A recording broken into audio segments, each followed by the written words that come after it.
Assalamualaikum warahmatullahi wabarakatuh. Kami dari kelompok 8, kelas 12 IPS 1 yang beranggotakan Jeffrey Fernando, Ansor Kurniawan Rahman, M. Aris Ramadhani, Ferry Adha, dan M. Edi Santoso. Pada kesempatan kali ini, kami akan membahas terkait materi genetika. Adapun poin-poin utama yang akan kami bahas yaitu yang pertama kromosom, DNA, dan RNA. Yang kedua, alel dan gen, serta hubungan dengan pewarisan sifat. Yang ketiga, tahapan proses sintesis protein. Yang keempat, contoh soal terkait kasus pembentukan asam amino. Yang pertama, pengertian kromosom, DNA, dan RNA. Kromosom adalah kumpulan dari DNA dan protein histon yang terkondensasi atau terkemas agar dimuat di dalam sel. Sedangkan yang dimaksud DNA atau asam deoksiribonukleat adalah biomolekul double helix yang mengandung semua informasi dari makhluk hidup. Materi genetik tersebut diwarisi oleh induk pada anak. Kemudian yang dimaksud RNA atau asam ribosanukleat adalah biomolekul single helix yang dibentuk oleh DNA dan tersusun atas molekul gula, ribosa, gugus fosfat, dan asam nitrogen yang berfungsi sebagai unsur pembawa genetis dan mengatur sel. Next. Yang pertama, kromosom. Kromosom terletak di dalam sel, tepatnya di dalam inti sel. Bentuk kromosom lurus seperti batang atau bengkok. Kromosom terletak di inti sel karena sebagai pembawa gen. Kromosom mengandung DNA, RNA, dan protein. Manusia memiliki 46 kromosom yang terdiri dari 44 autosom dan 2 gonosom. Autosom berfungsi untuk menentukan bentuk fisik, sedangkan gonosom berfungsi untuk menentukan jenis kelamin. Yang kedua, deoksiribonukleat atau DNA. DNA berfungsi sebagai kode genetik yang menjamin bahwa sel dari anak akan mewarisi karakteristik yang sama dari sel induknya. DNA juga memiliki bentuk rantai ganda atau double helix. DNA juga mengandung semua pengkodean genetik yang digunakan untuk mengontrol fungsi, perilaku, dan juga pengembangan suatu organisme hidup. Yang ketiga, ribosanukleat atau RNA. RNA ditemukan pada sitoplasma terutama dalam ribosom, memiliki bentuk rantai tunggal atau single helix. RNA juga berfungsi sebagai penyimpan informasi dan sebagai perantara antara DNA dan protein dalam proses ekspresi genetik karena berlaku untuk organisme hidup.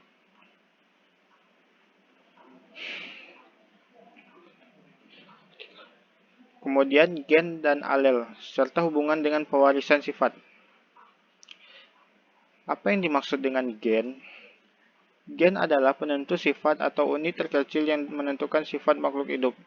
Gen terdiri atas komponen DNA plus protein histon. Adapun letak gen yaitu di dalam kromosom berderet menempati lokus atau wadah di lengan kromosom.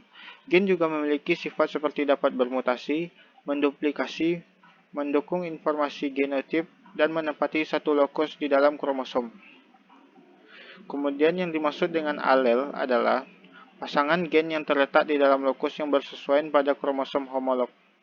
Adapun variasi alel terdiri atas 3, yaitu yang pertama, homozigot dominan, dilambangkan dengan L besar dan L besar. Yang kedua, homozigot resesif, dilambangkan dengan L kecil dan L kecil. Yang ketiga, heterozigot, dilambangkan dengan L besar dan L kecil. Lalu, apa hubungan gen dan alel dengan pewarisan sifat? Hubungannya yaitu mengekspresikan gen dan alel sesuai lokasi dan fungsi selnya.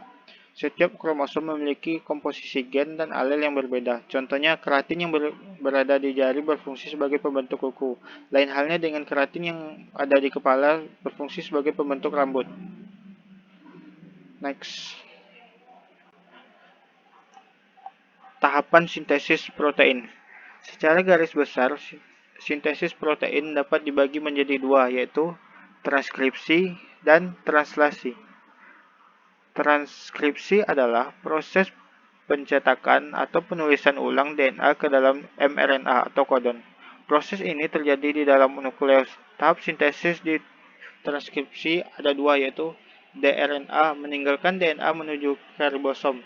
Yang kedua, dRNA melakukan transkripsi sehingga terbentuk dRNA.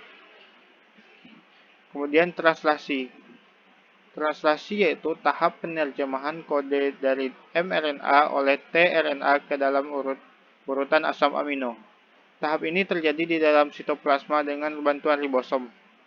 Pada tahap ini, sintesis protein ada 4 tahapan, yaitu tRNA menerjemahkan kodon yang dibawa dRNA. Yang kedua, tRNA mencari dan membawa asam amino yang sesuai dengan kodon yang dibawa dRNA. Yang ketiga, asam amino berderet sesuai dengan kode pembentukan protein. Yang keempat, protein terbentuk dan dapat merupakan enzim yang mengatur metabolisme sel. Lalu, translasi dibagi menjadi 3 tahap, yaitu pertama, inisiasi. Translasi diawali ketika mRNA dan tRNA inisiator berikatan dengan ribosom subunit kecil. Molekul tRNA inisiator merupakan molekul yang membawa asam amino pertama dan merupakan komplement kodon AUG atau kodon start. Biasanya membawa asam amino metionin. Yang kedua, elongasi. Elongasi terjadi setelah tRNA kedua berikatan dengan kodon berikutnya setelah kodon start. Misalnya, kodon lain setelah kodon start adalah CUC. Maka akan berikatan dengan antikodon tRNA GAG yang membawa asam amino asam glutamat. Kedua asam amino, asam glutamat dan asam glutamat akan berikatan dengan bantuan enzim peptidil transferase. Yang ketiga, terminasi.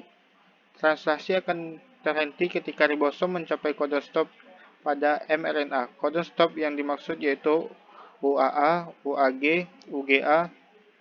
Kodon stop tidak berikatan dengan tRNA, namun berikatan dengan protein khusus yang disebut release factors atau faktor pelepas.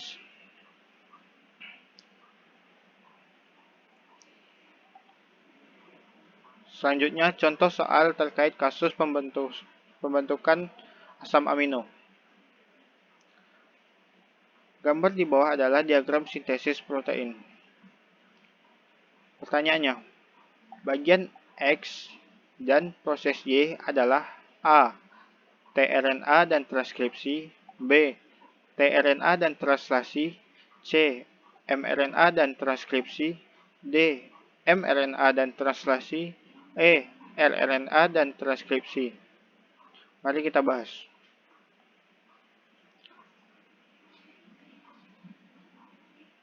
Diagram sintesis protein beserta keterangannya.